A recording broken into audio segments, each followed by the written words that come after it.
주의 은혜라. 할렐루야. 라바트 기요사키가 쓴 부자 아빠, 가난한 아빠라는 책에 보면은 부자에게는 부자의 눈이 있기 때문에 부자가 될 수밖에 없다는 것입니다. 공부 잘하는 아이는 공부 잘하는 눈이 있기 때문에 공부를 또 잘할 수밖에 없다는 것입니다. 내 눈으로, 이 눈으로 어떻게 보느냐에 따라서 삶이 달라진다는 것입니다. 보통 사람들은 이 세상을 살아갈 때 보는 대로 생각하고 듣는 대로 행동하는 것을 당연한 것처럼 받아들이면서 세상을 살아갑니다. 그러나 하나님은 인간을 창조하실 때에 책임 있는 존재로 창조하셨습니다. 그리고 만물을 다스리라 그랬습니다. 다시 말해 세상을 살 때 내가 본 대로 들은 대로 살지 말아라. 주위의 환경 따라서 너가 따라가며 살지 말아라. 도리어 너는 하나님 바라보고 믿음으로 살아라. 환경을 다스리라. 만물을 지배하라. 이것이 하나님의 계시요 경륜이요 섭리요 뜻이라고 했습니다. 믿으시면 아멘. 그러므로 우리가 하나님의 사랑을 받고 은혜와 축복을 받으려면 이 바라보는 눈이 달라져야. 어떤 사람은 눈이 너무 작으니까 어떻게 해서라도 눈을 크게 해보려고 쌍꺼풀 수술을 하고 또 평소에 눈 큰 것이 소원이라 사진을 찍을 때도 억지로 눈을 크게 해서 사진을 찍다 보니 어떤 때는 아이고야 내가 내 사진을 봐도 귀신 같구나 이래. 작으면 작은 대로 사십시오. 눈이 아무리 작아도 하나님 바라보는 데는 아무 지장이 없습니다. 할렐루야. 내가 산을 향하여 눈을 들리라. 나의 도움이 어디서 올꼬? 나의 도움이 천지를 지으신 여호와에게서로다. 할렐루야. 그렇습니다. 나를 도울 수 있는 분은 하나님, 야훼 하나님, 예수님이신 줄로 믿습니다. 그러므로 그 예수님 바라보는 눈이 되시기를 바랍니다. 우리의 눈이 예수님 바라볼 때 내 인생의 해답을 얻을 수 있습니다. 우리의 눈이 예수님 바라볼 때의 역사의 해답을 얻을 수 있습니다. 아브라함의 눈은 하나님 바라보았기 때문에 인생과 역사의 해답을 항상 가지고 살았습니다. 하나님을 바라보았기 때문에 하늘의 복도 받고 이 땅의 복을 다 받을 수가 있었습니다. 그러므로 예수 믿는 우리들은 세상 살 때에 right insight, 바른 안목을 가지고 살아야 돼요. 바른 안목을 바라볼 수 있는 눈이 있어야 돼요. 바로 들을 줄 알고 바로 말할 줄 알고 특별히 우리가 바로 볼 줄 알아야 됩니다. 아멘. 예수 믿는 우리들은 세상 살아갈 때 보는 눈이 달라야 합니다. 특별히 하나님의 자녀들인 우리들은 세상에 믿지 않는 사람들과 똑같이 보면서 살면 안 됩니다. 그들이 하는 대로 우리도 하고 그들이 좋아하는 것들을 우리도 좋아하고 그렇게 살면 안 되는 것입니다. 왜냐하면 그들은 불신앙적으로 보면서 말과 행동을 하게 되는데 예수 믿는 우리들은 그들을 따라서 보고 따라서 하면 안 된다 그 말입니다. 그렇게 살면 참으로 안타까운 일이고 부끄러운 일이 되는 것입니다. 그러므로 우리는 하나님 바라보며 믿음으로 더 깊이 있게 볼 줄 알고 더 멀리 볼 줄 알고 믿음으로 더 넓게 볼 줄 알고 20년 후 30년 후 지금 내 옆에 있는 사람들이 나를 어떻게 평가할까? 아니 50년 100년 후에 우리의 후손들이 오늘 이민 와서 사는 우리 1세대들을 보고 무엇이라고 할 것인지 생각하면서 바라볼 줄 알아야 됩니다. 개인이나 가정이나 교회로서의 존재 질문에 대한 분명한 해답을 보여줄 수 있어야 된다. 무슨 말씀입니까? 내가 지금 무엇을 위해서 어떻게 살고 있는가 물어보면서 하나님의 뜻과 섭리를 먼저 찾으면서 살라는 것입니다. 인간적으로 나 편리한 대로만 해석하지 말고 세상적으로 나 보기 좋은 대로만 보지 말고 하나님 편에서 세상을 보고 하나님 편에서 나를 보는 이 영적인 눈이 필요하다. 그래서 하나님을 믿는 믿음의 사람은 미래가 확실하기 때문에 미래를 보고 살아가는 방법이 다릅니다. 삶의 생각도 질도 다 다릅니다. 약속된 미래를 보고 믿음으로 살기 때문에 오늘이 별로 문제되지 않습니다. 오늘 내가 조금 힘들고 어렵고 병들고 실패해도 그게 그렇게 뭐 내 인생에 문제되는 거 아닙니다. 어떠한 약점, 단점, 모자라는 것이 있을지라도 하나님께서부터 위로부터 역사하시면은 다 된다, 이렇게 사는 사람. 돈이 없다고 자녀가 속썩인다고 아니면 가정이 어렵다고 뭐 그 어떤 것도 이 세상에 살아가는 게 별로 문제되지 않습니다. 락펠러는 8살 때부터 영적으로 하늘의 비전을 보고 바라보고 살았다. 하늘의 비전을 보고 바라보고 사니까 세계에서 제일 큰 부자가 되게.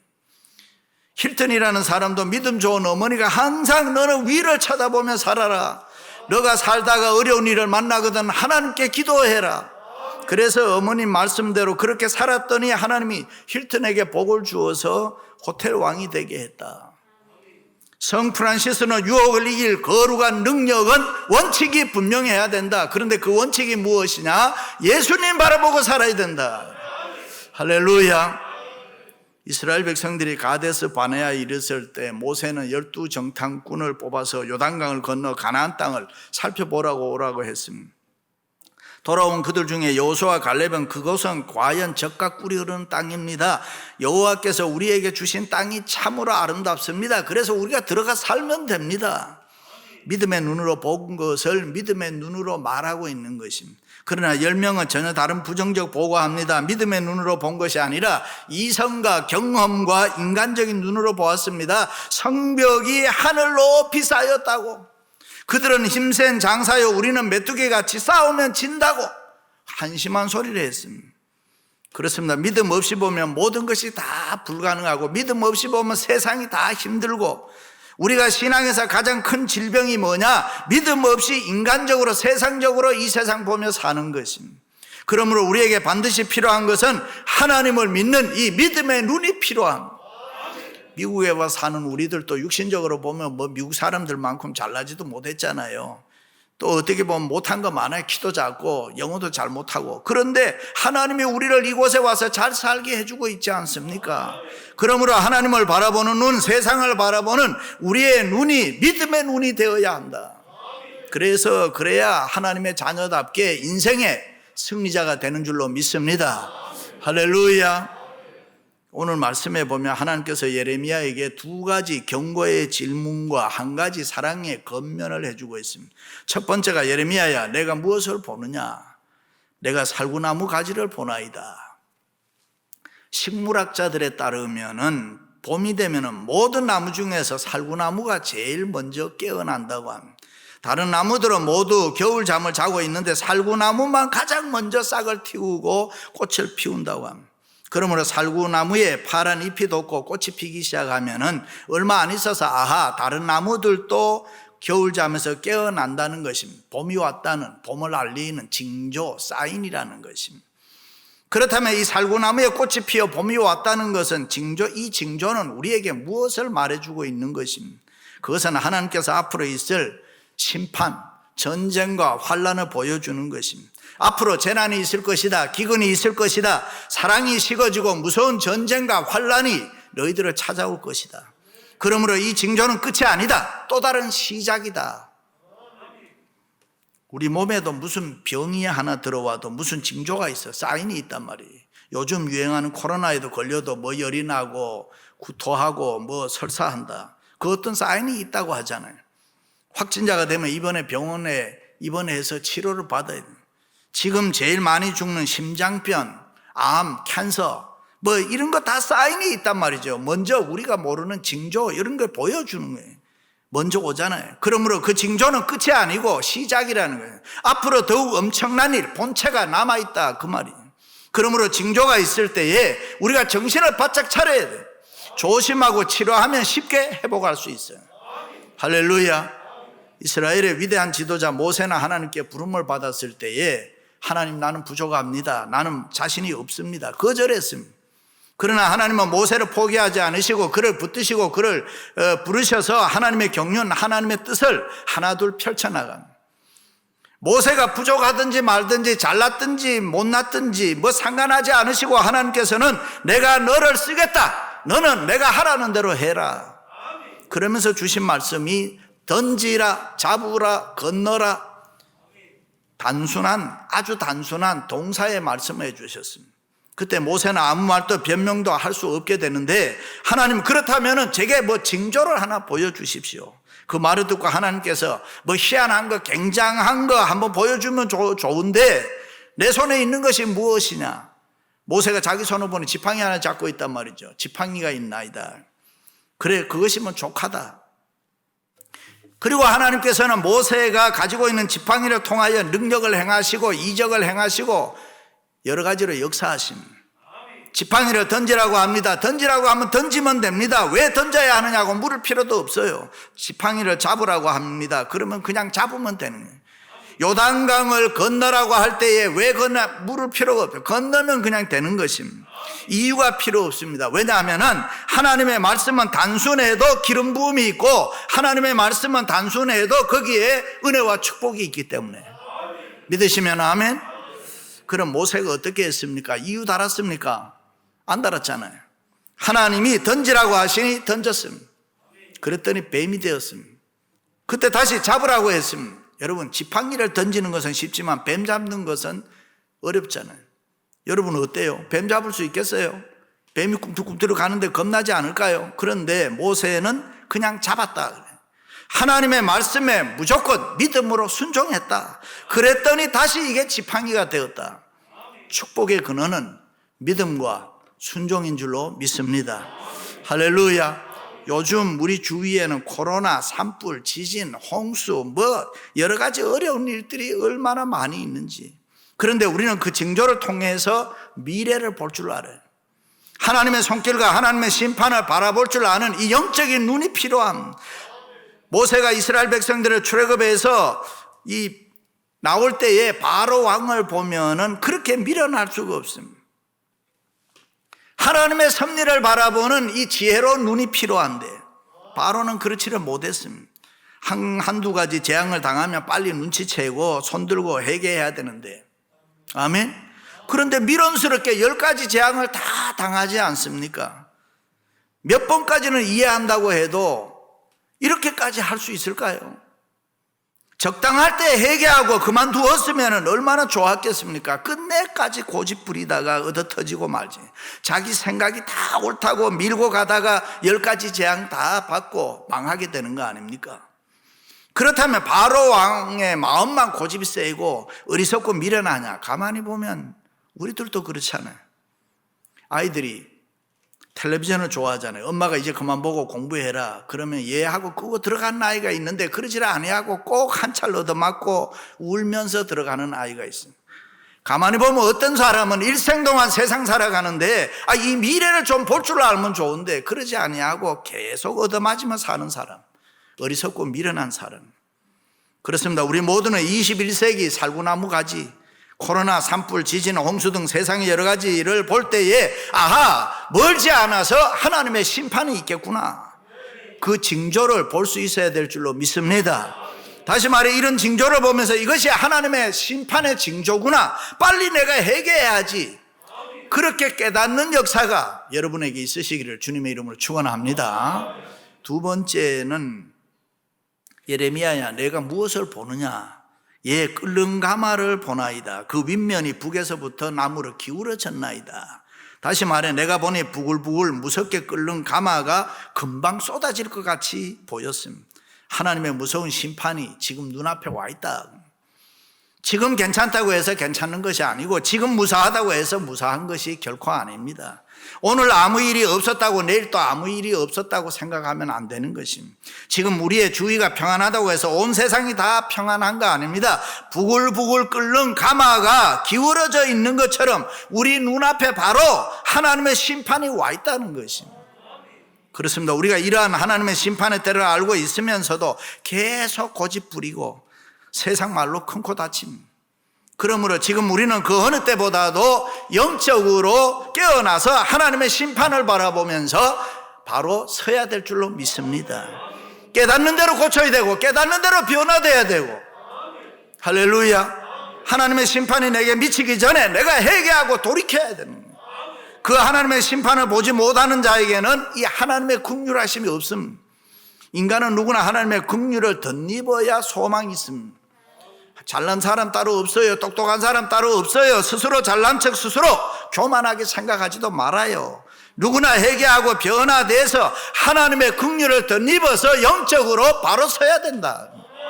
할렐루야. 여러분, 오늘 교회 와서 무슨 기도 하셨습니까? 우리가 이 세상 살 때 제일 많이 하는 게 뭐예요? 돈 하고 상. 그러다가 교회 와서 돈 안 합니까? 교회 와서도 뭐 복 주세요, 축복해 주세요, 그렇게 하면 결국 그것도 돈 달라는 거예요. 하나님 앞에 돈 달라는 거예요. 그것이 나쁘다는 것이 아니라 세상에서는 우리가 그렇게 살았다고 하더라도 여기 교회에 와서는 그래도 하나님, 내가 지금 정상적으로 살아가고 있습니까? 내가 한번 깨끗하게 살고 싶습니다. 하나님, 좀 내가 다르게 경건하게 거룩하게 살기를 원합니다. 내가 믿음으로 생활 잘해서 하나님을 기쁘시게 하고 나도 좀 칭찬받고 싶습니다. 뭐 그런 기도가 좀 해야 되지 않겠어요? 하나님을 향해서도 돈 하지 말고 뭐 또 다른 거 좀 이렇게 우리 자신을 돌이켜보면서 좀 기도해야 되지 않을까? 제가 아는 장로님이 일본에 가서 사업을 해서 돈을 많이 벌어 성공을 했습니다. 그런데 일본은 지진 때문에 늘 걱정이 많이 있잖아요. 그래서 내가 이러다가 죽으면 어떻게 하나, 그래서 돈을 은행에 있는 걸 다 찾아가지고 와서 큰 가방을 하나 사서 거기에다가 캐시로 다 집어넣고 아차 하면 백 들고 뛰어나가자, 그렇게 생각합니다. 그런데 실제로 어느 날 지진이 막 일어나니까 이성은 하나도 없고 본능만 있더란. 지진이 몇 번 왔다 갔다 그러면서 흔드니까 자기 부인 권사를 데리고 나와야 되는데 부인은 버리고 돈가방만 들고 그냥 뛰어나갔더래. 그리고 조금 후에 아파트가 다 확 무너졌어요. 그런데 놀라운 사실은 그 무너진 아파트에서 죽은 줄 알았는데 권사님 살아나오더라는 거예요. 그것을 보고 장로님이 하는 말이 지진보다 더 무서운 게 여자구나, 이래요. 그렇습니다. 우리는 다시 한번 하나님 앞에서 우리 모습을 살펴봐야 돼요. 영적으로 깨어나야 되는, 하나님의 심판을 바라보고 신앙생활을 점검해야 되는. 우리가 이 세상에 몇 년 더 살고 덜 살고 그건 별로 안 중요합니다. 우리는 영의 눈을 열어서 심판의 저 끓는 가마를 볼 수 있어야 된다. 우리가 회개할 때까지 기다리시다가 그 어느 날 하나님께서 부글부글 끓는 가마를 쏟아 부으시면 too 그러므로 우리는 늘 회개하면서 이 세상을 종말론적인 삶을 살아요. 지금도 하나님께서는 죄를 미워하심으로 때로는 우리를 징계하시지만은 그 징계 속에 하나님의 구원이 있습니다. 그 징계 속에 하나님의 사랑이 있습니다. 믿으시면 아멘. 그러므로 회개하고 믿음으로 바로 설 수 있기를 주님의 이름으로 축원합니다. 세 번째는 하나님의 심판을 바라보고 종말론적인 삶을 살아야 되지만은 하나님의 자녀들인 우리들은 너무 두려워할 필요가 없다. 너희들이 나를 버리고 다른 신들에게 분향하고 절하였은즉 북방 왕국들의 모든 족속들을 불러 너희를 멸할 것이다. 그러나 그들을 인하여 너희는 두려워 말라. 그렇습니다. 하나님을 믿는 믿음으로 사는 우리들은 재앙을 보고 두려워하면 안 돼. 하나님의 심판은 무서워하면 안 되는 것입니다. 그것은 우리가 회개하면 되기 때문에. 하나님이 가장 원하는 것이 우리들의 회개 아닙니까? 돌이키는 거예요. 아하, 내가 이래 살면 안 되는구나. 모든 것이 하나님의 말씀대로 이루어지는 것이기 때문에 두려워하지 말라. 너는 내가 구원해 주겠다. 내가 너와 함께 해 주겠다. 그들이 너를 치나 너를 이기지 못하리니 이는 내가 너와 함께하여 너를 구원할 것임이라. 믿으시면 아멘. 예수님을 믿는 우리들의 최대 궁극적 관심은 뭡니까? 하나님이, 내가 믿는 하나님이 과연 나와 함께 하시는가 하는 문제 아닙니까? 하나님께서 우리와 함께 하신다면 이 세상에 그 무엇도 문제될 게 없습니다. 천국 가는 그날까지 하나님은 우리의 구원자시요 하나님은 우리의 피난처시요. 할렐루야. 서울역 알죠? 서울역 모르는 사람이 없겠지. 미국에 와서 오래 살았지만 서울역에 대한 추억이 여러분 많지 않아요? 기차를 타기 위해서 서울역에 가보면 옛날에는 1등 대합실이라는 게 있고 3등 대합실이라는 게 있어요. 그런데 흥미있는 것은 개찰이 시작되면은 1등 대합실에서 기다리고 있던 사람들은 여유 있게 천천히 걸어 나갑니다. 그런데 3등 대합실에서 기다리던 사람들은 서로 먼저 타려고 뛰고 밀치고 넘어지고 야단입니다. 왜 그런지 아세요?